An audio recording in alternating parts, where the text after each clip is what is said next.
Hello, welcome back, everybody, to another year of the Sunday Podcast.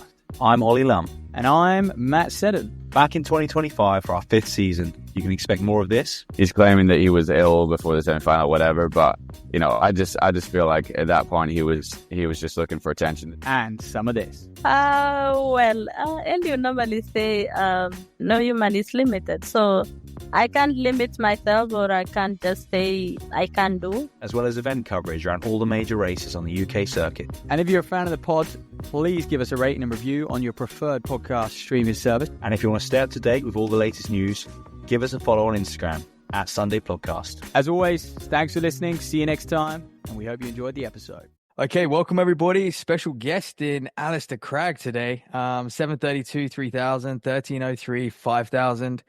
7 times NCAA champ, European indoor champ, but most importantly, what many will know him as is the head coach at Puma Elite alongside of Amy Cragg, his wife as well, who, Alistair, I think is a little bit busy with the little one at the moment, is she? Have you snuck off? Yeah. She takes, I would say we trade off. I would say that, but she definitely takes the brunt of the work. She's 19 months old now, so being busy, yeah.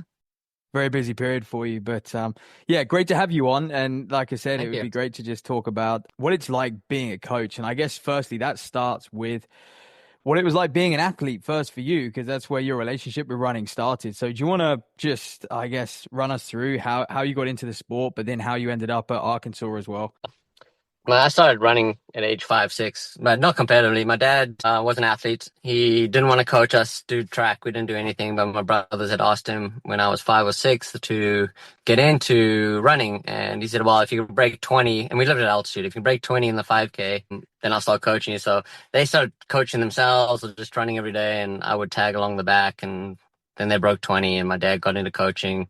And we had a pretty good network of youth in South Africa, in Johannesburg, South Africa. About 100 kids were signed up twice a week, would come out on a Monday and a Thursday and do work. It was just basically workouts on a Monday, workouts on a Tuesday, jog if we were lucky on a Wednesday, workouts on a Thursday, take off on a Friday, and then race on the weekend. So it was very non-pressure youth all the way up until I came to college in the US.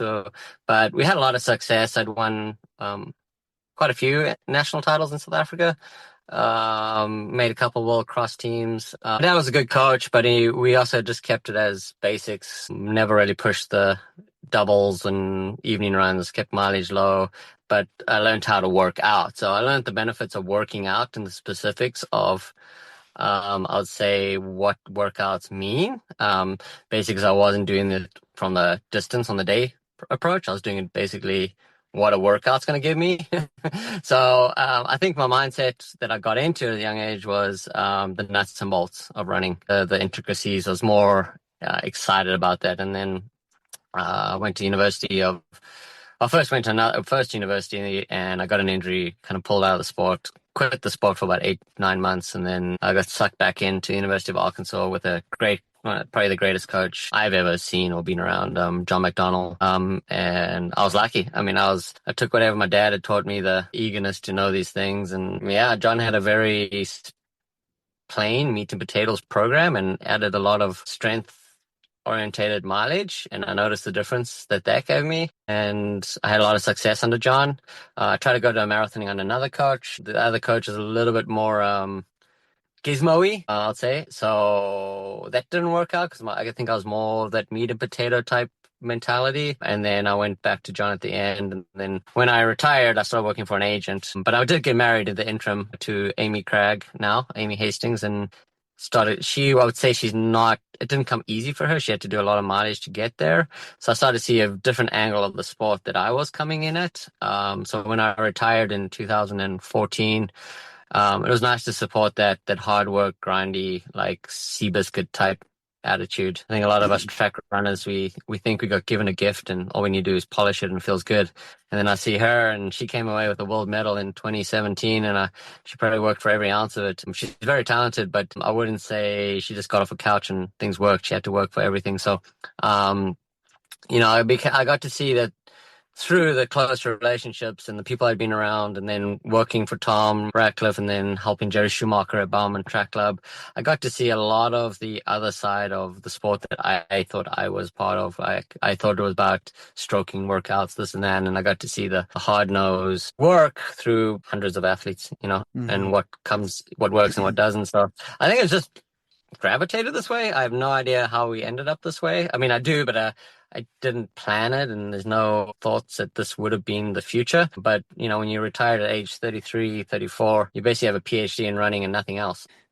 You get sucked in pretty deep into the sport if you go that far as a professional. That's a really nice way of putting it at the end there. I can also see why you and Emily complement each other quite well. I think, for those who don't know John McDonnell, head coach at Arkansas, is he the most successful coach ever in the NCAA system? I think he is by a country mile, is he?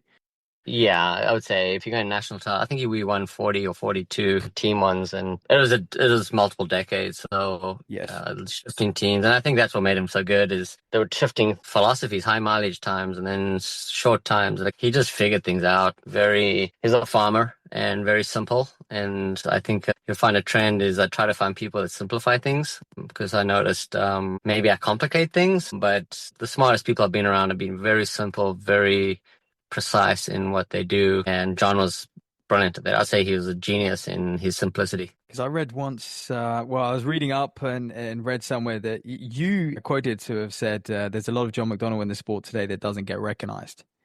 So I was wondering what those things are. Well, I mean, okay, so he basically was the grandfather of, there's Jumbo Elliott at Villanova, but I think John took it to building teams, the power behind him. I think Alberto Salazar used to reach out to him very young age, like after college when he started coaching, and after his career started coaching, just getting the mindset of like the fine line of like pushing and building, because John, he'll never hold back. I mean, he'll tell you his mind because he felt that was his he owed it to you. You're out here working. He didn't want to flap. So he wasn't a coach that would build you up and make you feel like you're king and step out there. When you stepped out there and he gave you the nod, you knew you're ready, because I'm not too sure if it'll work today as well as it did back then. But yeah, you're tested as a man, basically, is how he would say. So I think a lot of people are scared to go their way as coaches, scared to find the edge of an athlete and see how they survive. And I think that's drifted down through the NCAA pretty deep. I'd say Jerry Schumacher would always try to find out more about John and how he did things. And I ran at Jerry for many, many years every morning, and always John came up. And Jerry's same in himself, a very smart guy. I think people leading the sport through in the US particularly, and I know some of his athletes went over, and Frank O'Mara in particular worked with Kim McDonald over when the Kenyan enclave was getting set up there in Teddington, and a lot of John's stuff got seeped into there, and from there could, I don't know, like I wouldn't lay claim because I don't know people's programs, but I wouldn't be surprised if some of the Australian circuits being affected. And I wouldn't say it's Lydiard, but it's Lydiard with I would say a group mentality, like how to get everyone operating in unison and for the same objective. Yeah. That's interesting. We'll get more on that group mentality as we drift into the Puma Elite setup, because I know Paddy speaks of that quite highly as well. But I just want to finally on your own career, was there any hard truths that you learned in your own performance throughout the 10, 15-year pro career? I mean, to be honest, I don't like talking about my career. The truths are, like... No, it was a terrible career, and I think a lot of it was... so in my career, I'd say the thing that I take the most from it is it wasn't a lack of willingness to work or push or figure it out. It was a lack of seeing a pathway to do it. Even under John, I got to a point where I found I hit a dead end. Like I ran 7:32 and 13:07 pretty much straight out of college, and didn't know what to do with it. Where does it take me and how do I figure? So at that point, he hadn't figured out, like he was getting older, so he wasn't willing to go and figure out the next level for me. So I went to go and find it. And a lot of my mistakes were searching for a path.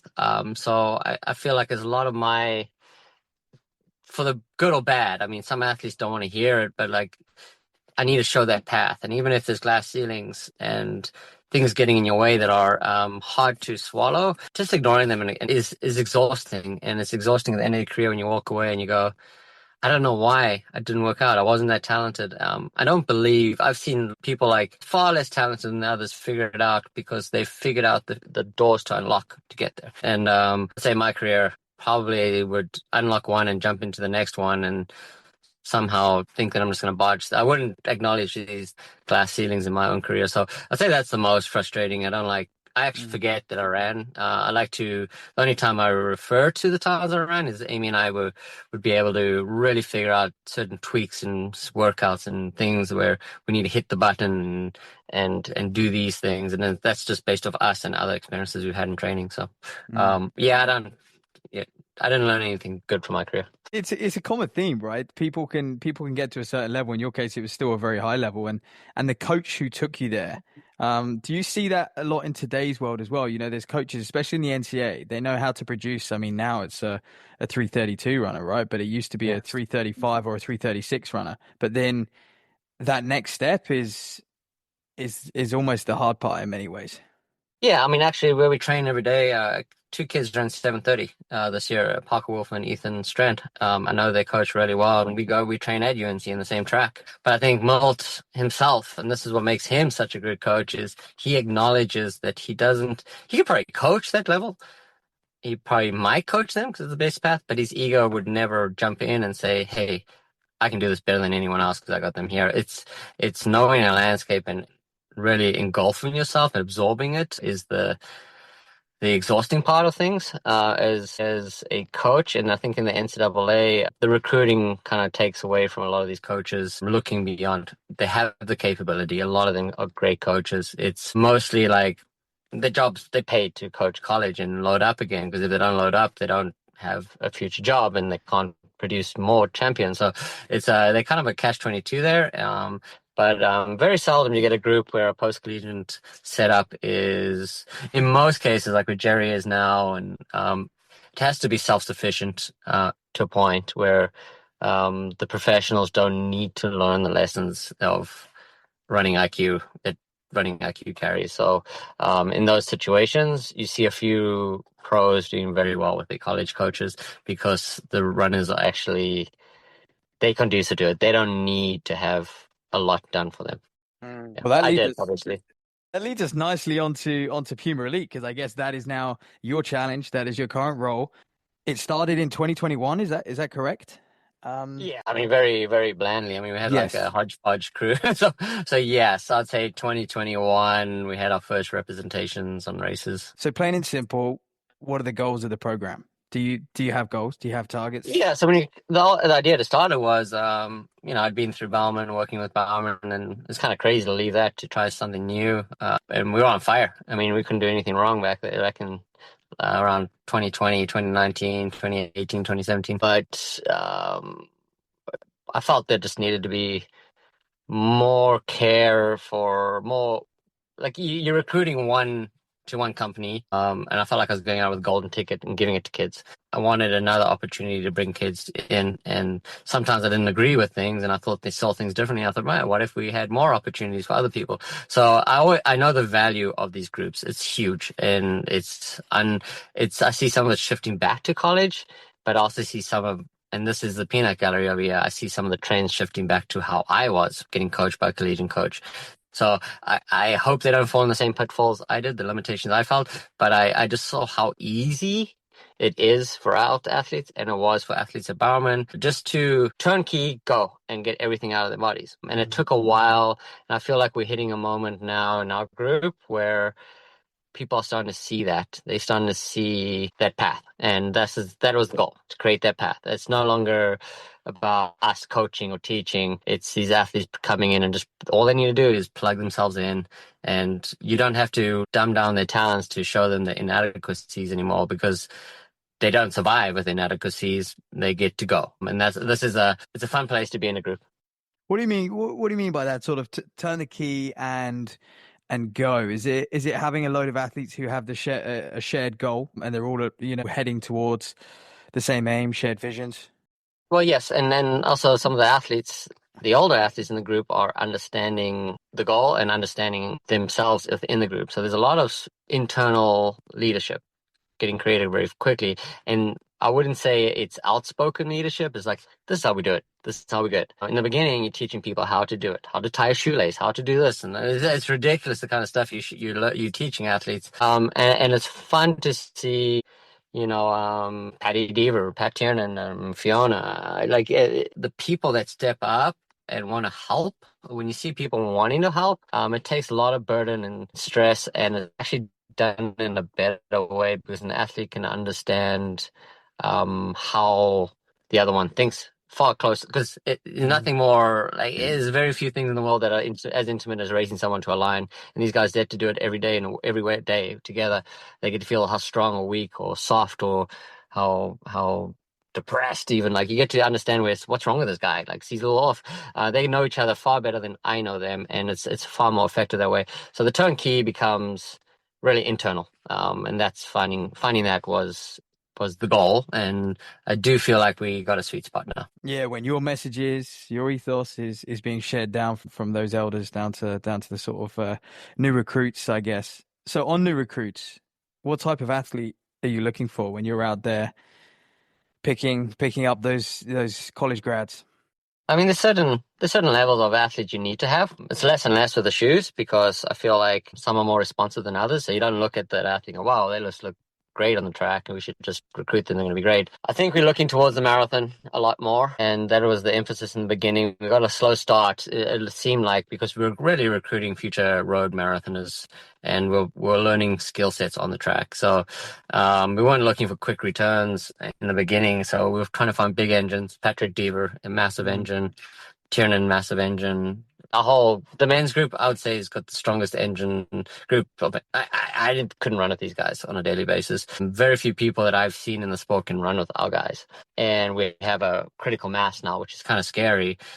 It's fun to be able to control that a little bit, but that's what the emphasis was on talent. So it's not always the fastest kid out of college. It's like, how is that athlete's going to fit our mold? And quite often, we don't really recruit. We go out and say, hey, you would be a good fit. Would that excite you? So, we don't go after 10 people and get 2. Wouldn't work in our program because I think we're very specific in how we do things here. And that marathon focus, is that coming from yourself and Amy, or is it coming from Puma? I'd say Puma driven. I mean, so the shoe technology driven, Puma driven, a lot of resources going to shoe technology these days. They might be at times saying, hey, who's the next greatest marathoner? And we got lucky with a few of them, but you take a wild guess at that. But the other point is, I feel like our company is on the forefront of the shoe technology. And this has become a thing in our sport where if you got an inferior shoe, I don't know whether it's it feels unfair to recruit someone along those lines. I feel like our spike's comparable. Nike seems to always have one edge up on the spike for some reason, but I do think it's because just the sales ability, they burn a lot more money on the sales on the spike than, say, a company like Puma does. But we have a great spike, but we have even better racing shoes on the road. So I do feel like we've gravitated that way because it's just more natural. And then also the Olympic trials and the marathon came early. Such a big thing in the US, and I'll say it's bigger than the Olympics at times because the whole sport's looking at that event. And Boston Marathon is massive, and New York Marathon is massive, and every track runner who runs distance want to do that one day. So what we thought is like, hey, let's create a farming area where people can come and become that athlete straight out of college. And they don't have to do that, but we need to get these things in place because it takes years to build that strength. Yeah, it certainly does in that sense. Something I just wanted to ask you, this is a little bit off the cuff, but why did you want to work with pros versus the NCAA? I presume someone like yourself probably could have gone and started coaching at that collegiate level quite comfortably. I volunteered at Brown, and I noticed very quickly that wasn't the mindset that I was around, because John McDonald expected excellence, and these kids had excellence all over. So I couldn't be like, hey, you got to change, you got to do these things, because no, they don't. They're going to be changing the world. So, and then I volunteered at Boston College, and I noticed I was in a unique situation at Arkansas. Very like-minded people, by like a bunch of mad wolves just wanting to do one thing. And that's kind of how I went to Arkansas. Our coach encouraged that kind of feeling. I mean, we had a lot of good academics come out the back of it just because I think he taught us excellence, but it was very much excellence or bust. And very few college situations encourage that. It's just, you can't. It's just almost impossible. And you may get 2 or 3 in your program that are like that. The rest is, and it would be very hard for me to feel satisfied, encouraged. And my time spent with Tom Ratcliffe as an agent and then with Jerry Schumacher at Bowman, I felt I saw it clearly. It was a lot clearer. I failed as a pro and I get to see things clearer. I think college came a little easier for me. I never lost, really. I would lose if it wasn't intent to win. And I don't think I learned much in college. It just didn't. I know the workouts and I know what level I'm in to do stuff. I'd be able to coach, but I don't think I'd be able to get everything out of an athlete at a college level. So maybe one day. I don't know. So it's fair enough. And something as a coach, I just wanted to ask you as well, especially, in terms of the marathon, but I guess across the board in all events, are there differences between coaching men and women? You spoke of the differences between you as an athlete versus Amy, for example, but that's more your physiological makeup. But do you coach them any different? Yeah, we don't coach them differently. No, and I think that's something that people in the past have really. My wife says this, so I feel like I can say it, is that the thing Jerry Schumacher brought to the table at Bowerman quickly, and they had the first year of all the women, I think 6 of them qualify for the Olympics. He coached them like men, and like not with the same, but the same effort, the same standard. And I don't think people have been scared to coach women there for many years. I mean, it's not so long ago there weren't any 5Ks for women. So the evolution of women's running has been very fast in the last 10 years even, and faster. And it's really exciting to see.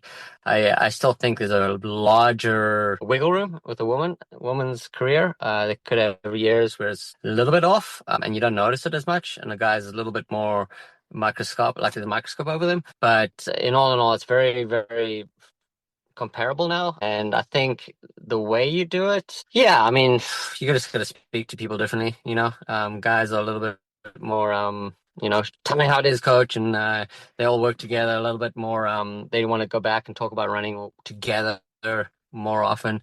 I think females prefer to talk about something else than running. I think guys would like to sit around. The best thing they can do on a Friday night at age 23, 24 is watch races and talk track. I don't know a group of women that would like to do that, and if so, that's great. But I do think guys are a little bit more. I would say more like Labradors, where they're really fun to coach and train, but also at the same point, it's like, they're just going to be who they are. But I think a lot of females are a little bit more. They become students of themselves a lot more than men do. So that's fair. That's a good point. It's a good takeaway. And then in today's climate, when you were starting this group up, what were the kind of key, I guess, challenges or barriers you kind of looked at and you like, okay, we need to address these early on? I mean, there's a lot of, people get very defensive of another group coming in and recruiting. And one is you're not going to get talent that you think, so you got to kind of dig under the leaves quite a bit. And we're fortunate enough to get Fiona O'Keefe pretty early. She was one of our first. Amy and I had seen her sophomore, freshman year in college and knew she was going to be great. And, Pat Tiernan came by chance. So part of it was like, how do we get these athletes? I mean, how do we get them to buy into what we're doing or trusting what we're doing? And I do think someone like Pat and Patty, Patty had options and he chose to come here. I think it's that was the most daunting thing, is like we still don't go buy athletes. That's not really our intent. And I knew we didn't want to start that way. So we weren't going to go, I'm going to pay more money than someone else to get them here because that's who I want. I mean, we would if that's the person we want, but we weren't going to just do it just to do it. And I think we still hold pretty strong on that, which is hard at times. I mean, there's a lot of talent out there that I wish we had on our group, personalities and talent, and I do feel like we're them, but that was definitely the hardest. And then also creating a culture, a network of medical and resources. It's still evolving. It's always evolving. And it's what we're trying to work on is the professionalism of the group. And I think it's good. It always needs to get worked on, and more and more and more and more. Like if the challenges will just be infrastructure and the personnel in the team. And then another challenge, which is obviously going to happen along the way, but I wanted to ask you kind of coach to coach, how do you cope when an athlete gets injured? What is your how do you react? How do you then, I guess, review things and kind of move on and support that athlete through that injury? That's evolving too. I mean, I think in the beginning I was very hands-on and what do we do? I think what happens is you just got to trust that an athlete is willing to go and do things the right way. They don't want to be in this position. And you got to give them enough of the resources and direction to get there. I think in the beginning, we did a lot for our athletes. We took them places and we told them to get this test, go to see this doctor. And I don't think they were actually understanding the path of like, I need to do this. They weren't learning. They were just like, okay, what do I do, coach? What do I do, coach? I think now we're far less, I think injuries are part of the game. I'm relieved when we're healthy all the time. We're a very healthy group right now. We train at one of the highest levels, actually the highest level I've ever seen.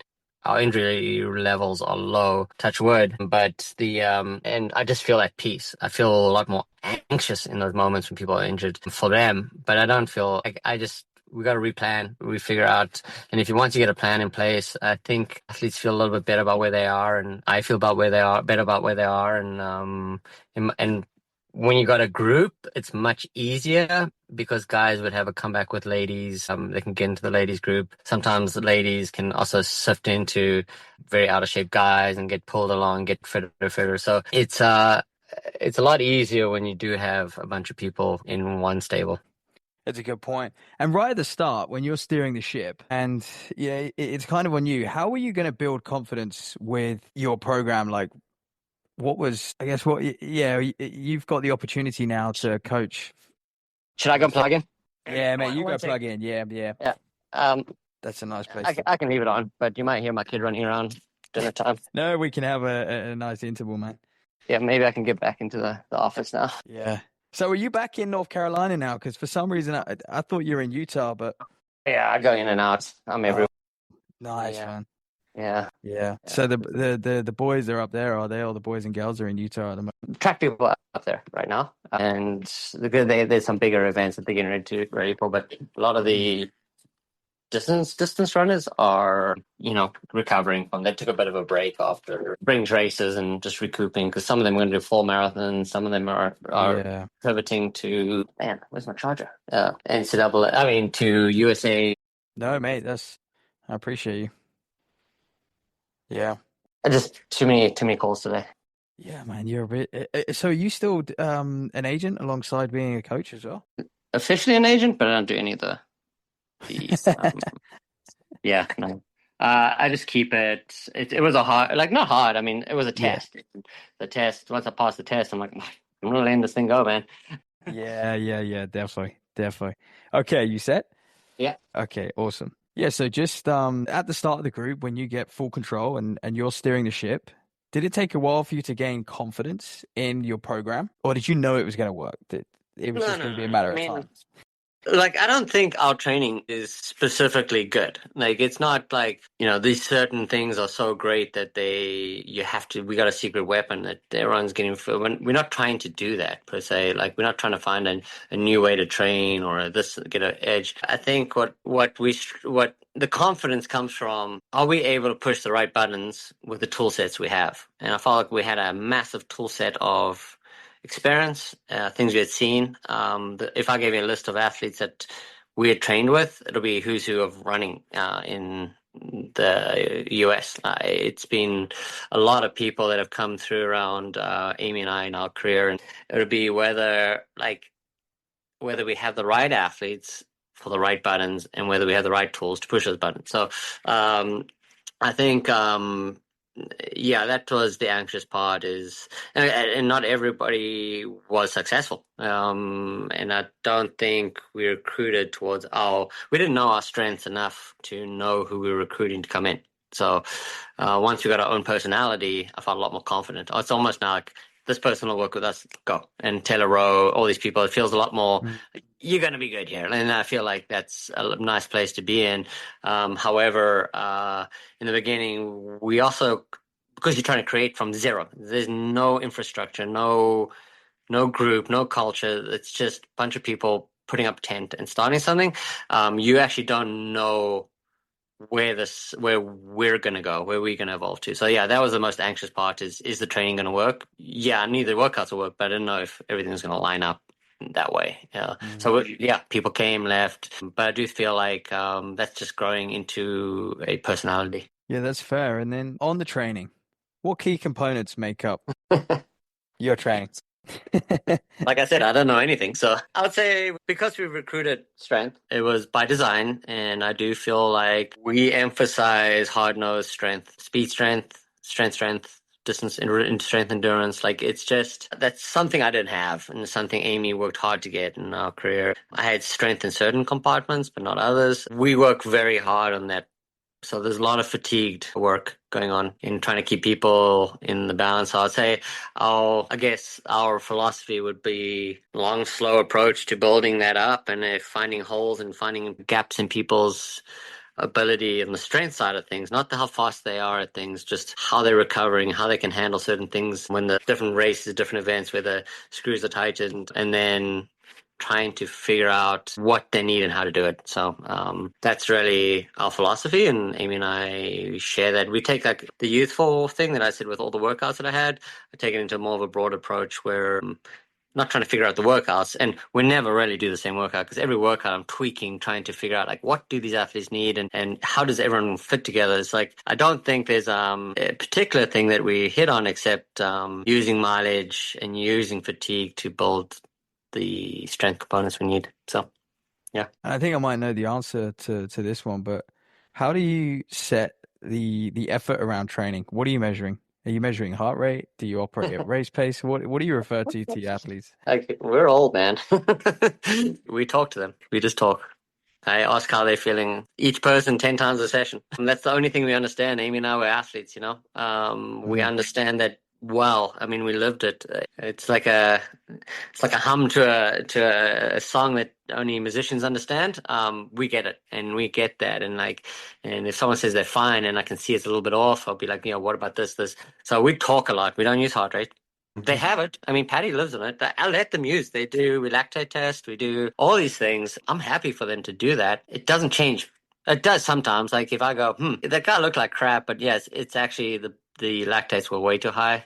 Okay, let's not try. It's not between the ears. It's definitely a tough day for them. So some of that is, but also I do feel some of the data returns are limiting in a way. So I'm happy for them to use it, and then we talk about it later. Patrick Diva uses heart rate a lot, which it's kind of fun to chat to geek out on that a little bit, but mostly just effort. Like we have a online log thing that we kind of go back and forth with the athletes, and we just say, give me a smiley face, a sad face, or a frown, or a sideways frown. It's also it's hard for someone like Rose Harvey, who's over in the UK, and we don't see her that often. I would say there's a lot more blander work over a longer period of time with Rose. But again, I've learned Rose, and Amy's learned Rose, and Rose doesn't respect how Rose feels. And we know how to deal with that. And when you got someone and you just know their makeup that easy, then it's like, okay, well, we know how she's going to feel, because you won't allow us how to feel anything else. So So no, that's good advice. And then training cycles. What have you found to be like the optimum cycle? Do you work off a 7-day cycle or 14-day cycle, or?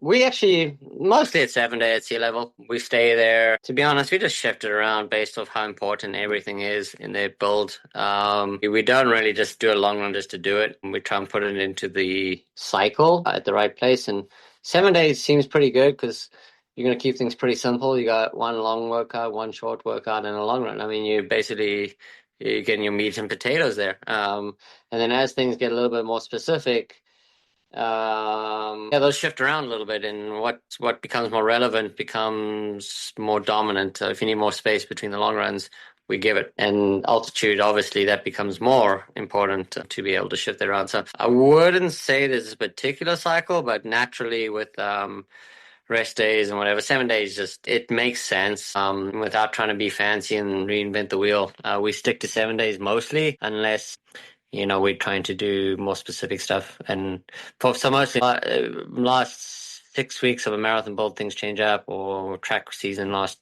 10 weeks of a track season would change things up. But athletes like routine, I notice, and the more we can give it, the better. And a training block. How far back would you start? From that goal race, how far back would you begin that specialist training for it? And a lot of things influence it, like races, athletes are wanting to do. Every time you race, there is a jump in fitness, or there's a lack of training opportunity. And then also, so if someone wants to do a marathon build, so I'm going to jump in here and actually correct myself afterwards. But if someone wants to do a marathon build and you start off at like 12 weeks out, but they want to race 4 times, I'm going to tell them that's not possible. There's no training. There's no training block in there. So let's start more at 16 weeks out and get there. But also on the front end, if an athlete is coming through very rested, there's probably going to be a higher upswing on a block. But track takes time. I mean, track takes like 10 months. It's not short. I mean, the way we do it is it takes time, a lot of time. So would you say a marathon block takes less time than peaking for a track race? Yeah, because a lot of the work done is months and months of grueling work over the winter and the spring to tee you up for the actual garnish. Like without and until you find that sweet spot on the building it up, the base of a track season, you're really limiting yourself on how much you can get out the back end. Because once you start going into those other areas, you can't go back. I mean, you can some seasons. Like this is a long season, so we can do kind of a double take on things. But it's not like you got to kind of cut down that long run so that you can smash some of these sessions that need to be done. And if you can't do that and you're just too tired because you're trying to do everything at once, you're not going to get anywhere. So at some point there's got to be a turn on the switch, and we're a track runner now. But no one counts those months prior.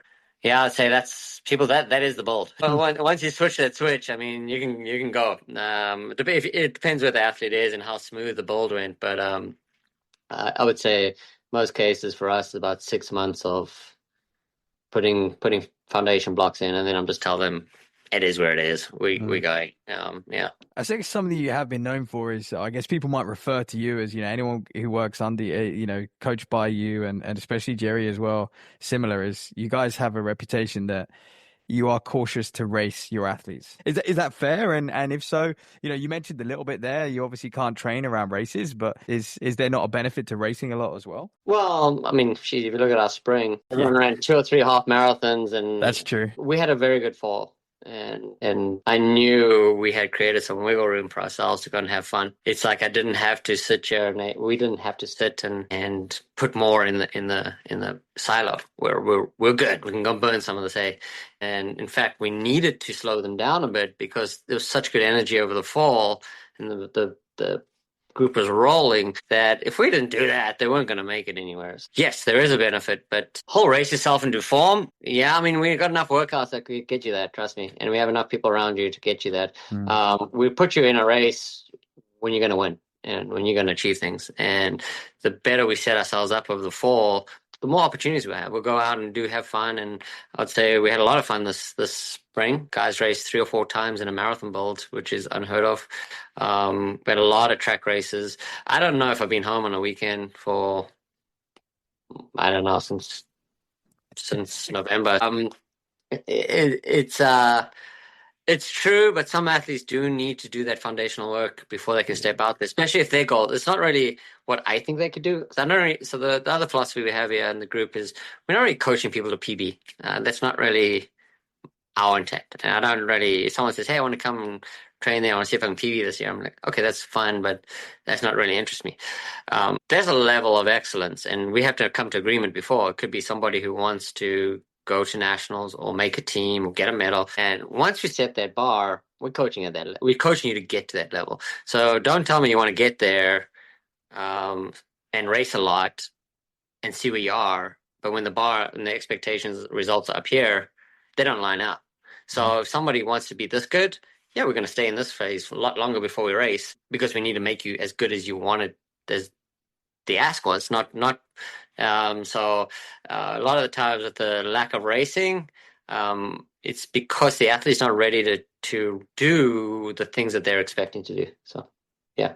But I'd say we raced a lot this year. Actually, we're back on we do when we're having fun, but championships and unfortunately in the sport, it's also like, at Arkansas with my coach, I didn't go and try and qualify for nationals. I had one shot. You'd be like, you got to do this weekend or else you're not doing this event. There's something to be said about that, go and do it. And like Cloudy Diva, we got 10K.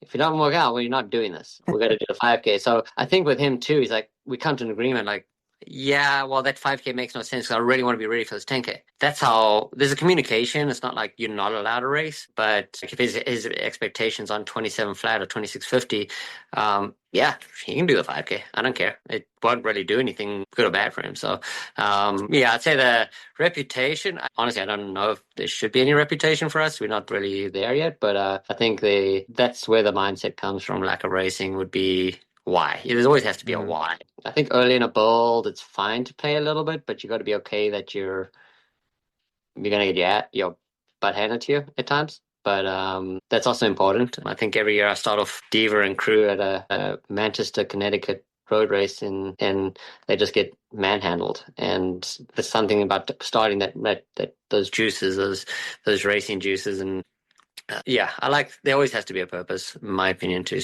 lace up. And if you're just doing it to do it, you're likely going to compromise on the results because next time's going to be perfect and you start looking for that perfect day out there. Unfortunately, there's no perfect day. You may hit 3 or 4 in your entire career, and those really don't exist. The good days are the ones you made work, and I think by letting them know that each thing's got a reason, they start to make things work because like, hey, I want to get this out of this race before I can get this next thing. So you explain it well. So, I don't know. How do you balance telling athletes some hard truths versus, I guess, damaging their confidence, potentially their mindset a little bit? It sounds like you're alluding to a few things there on racing as well and excellence. So have there been points where you have had to just be brutally honest with them? And is that a hard thing to train as a coach and develop? We obviously haven't spoken to anyone on our team, but I tend to be way too honest. And I don't know why. It's probably the people I've been around. I really don't want an athlete doing it for us or me. It's not my objective. My objective is to coach them so that they're doing it for other reasons. If an athlete says, like they just start. So I tend to be very honest. Like, you look like crap, but like that is. But I give them reasons. I don't know if I'm good or bad at that, but I do have a very compassionate wife, and she's a co-coach. So quite often she talks me down and tells me to build them up a little bit. And the athlete in me was probably more on the perfection side of things, whereas Amy is more the grinder. I'm going to figure it out. So, I'm always looking for that perfect 100% stuff. And yeah, I don't know. I think it's mostly finding an athlete that wants to be receptive to that. And in the beginning of an athlete's career with us, I tend to be far more honest because there's a lot more holes to be filled in their career. And if we're not honest there, yeah, it shouldn't work out with us because I don't know how to help them. And then also they need to know what they want to work on. Us, they're just floating aimlessly down this thing, trying to run on the back of people as hard as they can. And I'm not really teaching them anything. So I would love an athlete to not need to be coached by us. That would be the best situation ever. It'd be nice to continue on the path with them. I mean, that's awesome. But if an athlete can learn everything and be that in tune with everything, I think we've done a good job. So yeah, brutally honest is more of the reasoning why I do it is more not to build confidence or break confidence, more to expose, like share my thoughts. It's hard at races when people get in their own way. I mean, I had an athlete run a 2-minute PR on a 10K this year, and they did well, very well. And what I'd seen in the race, those 2 races this person did, and they're totally not, they're opposite to the objectives of the race. And that was one of the hardest things I could ever be a part of, because I want to congratulate this person. Awesome run. However, you didn't learn anything. And I don't know what we're doing here in this situation. Why we tapered for this thing. Why we did it. Because you're the same athlete you were before at the start of this race as you are at the finish. You haven't taken home anything. That to me is probably the biggest struggle that I've had. Because as you said, we don't race that often. And when we do, it has to have purpose. So, yeah. Maybe I don't do it right. I don't know. But I don't really have a good answer for you. But that's how I see it. Again, there's some great analogies in there, but it's something else I want to touch on as well. Is athletes are under a lot of pressure, for most in this sport, just to keep a contract or, the pressures of making a team. Do you feel responsible for their livelihood? Do you feel that pressure as well? Or is it your job to distance yourself from that side of the sport? No. That's 100% what my angst in the sport is. Like, it's for them, There's benchmarks that I think people avoid to share with the athletes, and a lot of people float around going like, only if I had a chance, I didn't get the contract, or I didn't get this. And our sport has a lot of disgruntled elites or sub-elite people who just didn't break things, didn't have the opportunity because maybe they weren't directed or exposed to the truth of it earlier on, like, here's what you're facing and these are our objectives. It's a business, we're marketing. We're not runners. Like, we are in a marketing world, and part of our marketing is not results based. It's also making yourself valuable, like not by social media stuff, but it's like, if you can run well enough times, you end up being a very valuable athlete. It's not popping one off here, popping. So, I feel very, I'd say most of my stress in my entire life is the stress that I know that this athlete has put their career in our hands, and we need to make sure that, one, they either know what the path that they're heading down, or we need to guide them out of it. So sometimes you can't help people though, but it's quite often I've suggested to other coaches, to people, if it isn't working, and it usually doesn't go down well, but I don't want to be a reason. Like, if an athlete can move on, they should, because this is their career. And we have it also on the flip side of that. When we started off the career with this group, we gave a lot of contracts to individuals who weren't getting contracts, and that was very stressful. I mean, you're coming to Puma and you say, hey, this person, they have the chance to make it. You got this, and then the other person, you're like, okay, you're going to have to do these certain things to get there. And that was I think right now we have a good group of people who I don't feel as stressed anymore, because they want a lot of money on the roads. They're creating paths for themselves, and they're seeing their path to Olympics 2028. As soon as they see that, I'm relieved at that point. So, are you at a place where, I think you mentioned earlier on as well, you might be at full capacity? Are you at a place now where you can just develop the core athletes that you've got, and like you said, you're almost now going to get stuck into that Olympic cycle, and nothing's going to, you're going to try and limit anything from getting in your way for the next 3 years? Yeah, definitely. I mean, the thing is, like, if somebody fits us and suits the group, we take them. I mean, it's a no-brainer. I think then it's not, numbers aren't really the problem. It's trying to make a square peg in a round hole. And quite often we've had to do that, and we've had to change the size of a hole to suit it at times. I think I'd say we're at capacity, only because I don't know if I can split myself any more directions. However, if people do fit in and they work better together, it makes my job easier in a sense. And I think that's where we are now, is my job is really getting easier in a sense. And I can focus on specifics that these athletes need to be great, rather than the running 101. You talk about splitting yourself. You've obviously got Amy alongside you. How powerful is that to the group and the team? Yeah, Amy, she's the mainstay. I mean, we have a little kid. We have a 19-month-old, so a lot of the traveling is on me. The baby traveled a lot last year, but it's moving now. Yeah, Amy, she stays around and holds fort a lot of the time, and we do have help, external help, of mostly whiteboarding help with people very big names and good ideas in the sport and the way they see things. So we get the whiteboarding part it relieves a lot of the stress from me. But I'll do most of the races and training, and Amy kind of keeps camp here. She does all the extra stuff like blood tests and gym work and PT stuff, and kind of managing them so that everything's in order and keeping the professionalism right. So it's huge. I mean, it allows that, like, little bit of a the artistic side to sift in versus worrying about the X's and O's as much. So, yeah. So it wouldn't work without her. No way. I can imagine a good team there. And just as we finish up, just to talk about marathon running, where this group is obviously heading, but the goalpost is moving in the marathon. And I'm intrigued as a coach now with everything that you're seeing. What are you deeming as like world class? And why are these times just shifting so rapidly? The shoes, you gotta say, even with ours, we have two great shoes, the Fast R3 and the Divid Elite. They suit different people. But Puma's always erred on the side of support, not 100% on the performance side of things, because they didn't want breakdown as much. And I think they're gearing more towards performance. So we've actually grown with the shoes, which has been awesome, because it suited well. The hardest thing for me was to be like an old guy and going, oh, that was good. I don't think that way anymore. Like if someone asked me if Fiona O'Keeffe can run 2:15 in the marathon one day, I got 100% say yeah.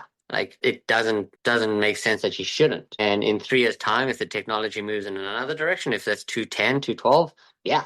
I don't know where that is yet. However, she's the kind of athlete that I knew could have run with my wife and some.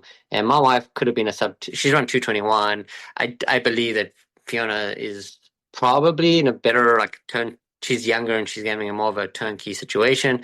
And the shoes are there. So that's why I'm without fail think, okay, maybe she can be that kind of athlete. That's not to put Fiona under pressure, but that's just an example of what I believe is a par for Patrick Deaver. 206 in my era would have been, okay, this guy's lights out good. I'm hoping that's the goal. Not at the first, but we need to get there. And at that point, we need to shift it again and shift it again, keep shifting. So the sport's about placing and getting medals. It's there. Those never go away from you. And even though fast times are shifting, the medal's still the same color. So we got to kind of figure that out, We got to go try and figure out how to do that. And if we don't, if other people are figuring it out and we're not, something's wrong, Yeah. I love that quote, man. Fast times are shifting, medals are the same color. And then just finally, have you adapted? You talk about the shoes in racing, obviously times. Have you adapted as a coach? Have you realized, hey, these athletes can handle more than perhaps what they used to? Are you able to work them harder because of the shoes? And if so, how?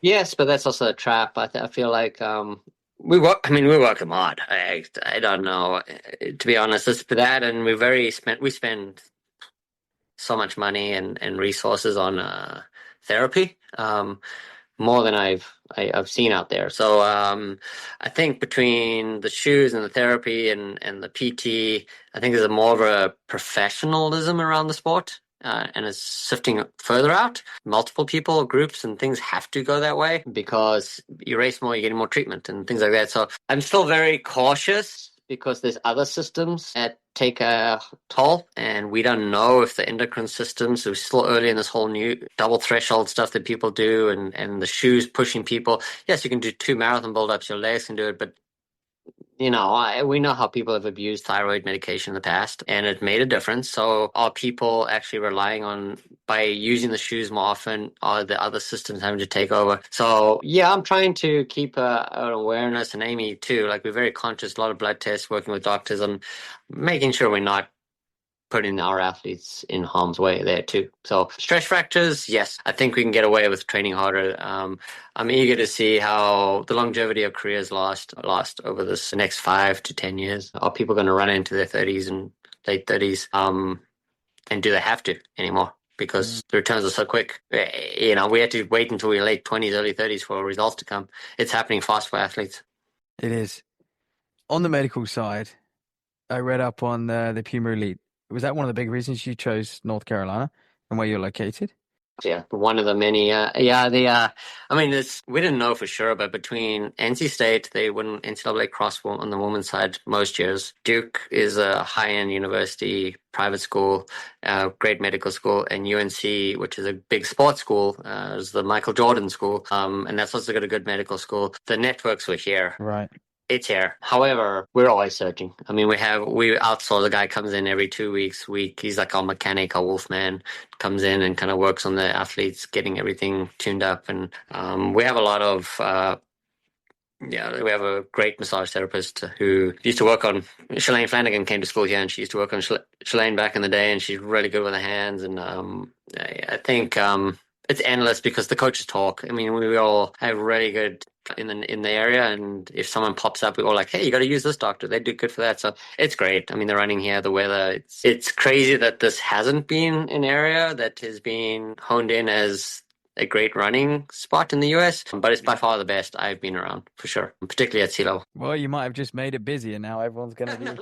No, I mean, there's plenty of running, so we can share. Brilliant. And then, hey, thanks very much for coming on. Is Paddy? Are we going to see Paddy at the British trial at 10,000?